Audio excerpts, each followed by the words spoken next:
এ এক আজব পেশা। পয়সা বিক্রি করেই চলে কবিরের সংসার। নারায়ণগঞ্জের মোবারক শাহ দরবারের খাদেম মোহাম্মদ কবিরের সংগ্রহে রয়েছে দেশি বিদেশি প্রায় 10 কেজি ওজনের ধাতব পয়সা ও নোট। আর এসব মুদ্রা ও নোট তার জীবিকার উৎস।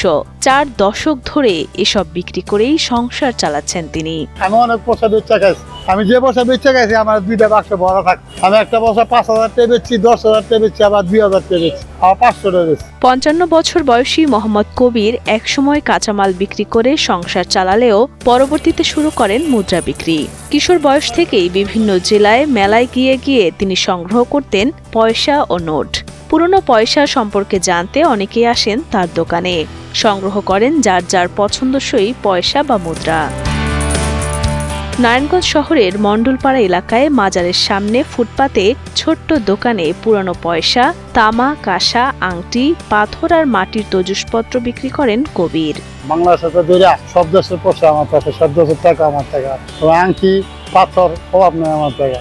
আমি বেচা খাইলে হুয়াতে না যা রাখছি, আমি কিনাই মেলা যাইতাম, এই মেলাতে দুয়া কিনি, এই মেলাতে দুয়া কিনতাম, আইনা জমাই। পুরনো পোশাক সংগ্রহ করে এখানে বিক্রি করি। অনেক পদের পোশাক আছে, বিভিন্ন পদের মিলানিয়া জিলাইনা হইব 50টার মতো। কার কাছে কি জানি না, কিন্তু আমার কাছে অনেক মূল্যবান। যারা কালেক্ট করতে চায়, যে কিছু শিক্ষার জন্য হইলে, স্মৃতি ধরে রাখতে হইলে, তাহলে আমি বলবো পয়সা কালেক্ট করো। কালেক্ট না করলেও আইসা দেখো, কিছু জানতে পারবে তারা। পড়াশোনা না জানায় সব পয়সার নাম বা দাম জানেন না কবির। ক্রেতার কথা মতোই নির্ধারণ করেন দাম। কখনো মাসে 5,000, আবার কখনো কয়েকশো টাকায় চলে সংসার। তবু এই পেশা ছাড়তে চান না কবির খাদেম। প্রতিদিন না, সপ্তাহে একদিন, মাসে একদিন, মনে করেন 1,000, 500, 1000, ডেলি 200, 300 এর বেশি। আমি লাস্টে একটা পয়সা বিক্রি করছি আপনার 18,000 টাকা, 1 লাখ টাকা। ওটা পয়সাটা আমি ভাবতে পারি না যে এটা ম্যাগনেট নাকি। যতদিন আমি বেঁচে আছি অতদিন মনে করেন আমার এটা চলবে।